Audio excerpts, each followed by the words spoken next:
By the mid-19th century, London had grown into the largest city in the world, boasting a population of over 2 million people. However, the city's infrastructure lagged behind its rapid expansion. The River Thames, flowing through the heart of London, had essentially become an open sewer. Human waste, industrial effluents, and refuse were dumped directly into the river, leading to severe pollution.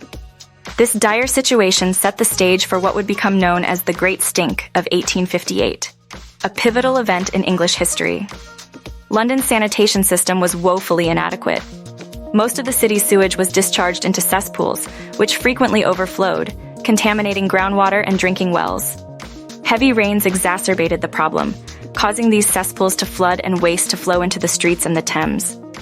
The introduction of flush toilets, while a modern convenience, added significant volumes of water to the sewage system, overwhelming the existing infrastructure.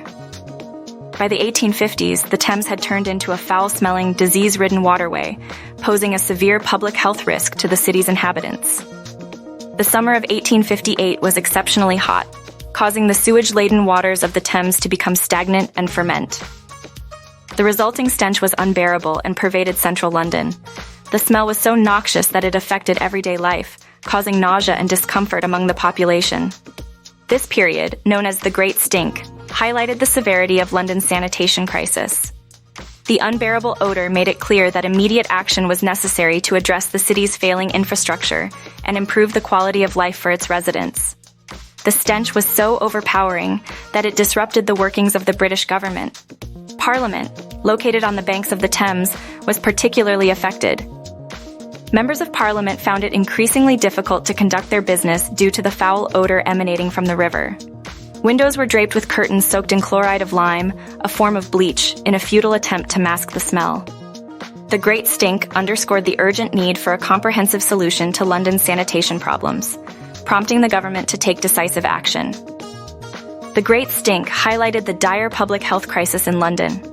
Cholera outbreaks, which had already claimed thousands of lives in the preceding decades, were linked to contaminated water supplies. Though the connection between cholera and contaminated water was not fully understood at the time, the stench made it clear that something had to be done about the city's sanitation. The public health implications of the Great Stink were undeniable, and it became evident that a modern sewer system was essential to prevent further outbreaks and improve the overall health of the population.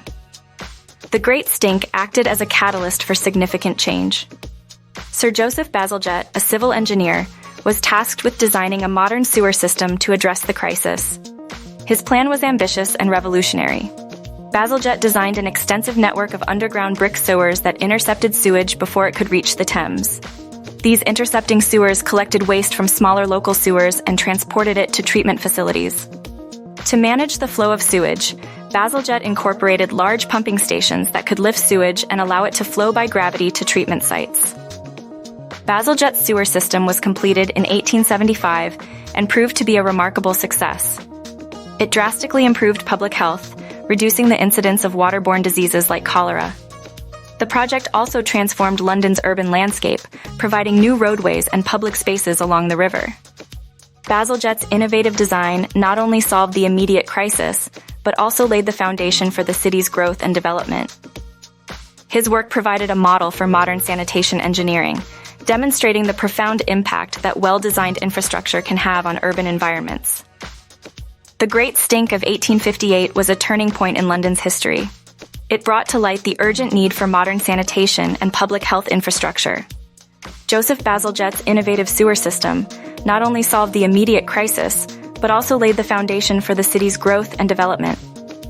This episode serves as a powerful reminder of how engineering and public health reforms can dramatically improve the quality of life in urban environments.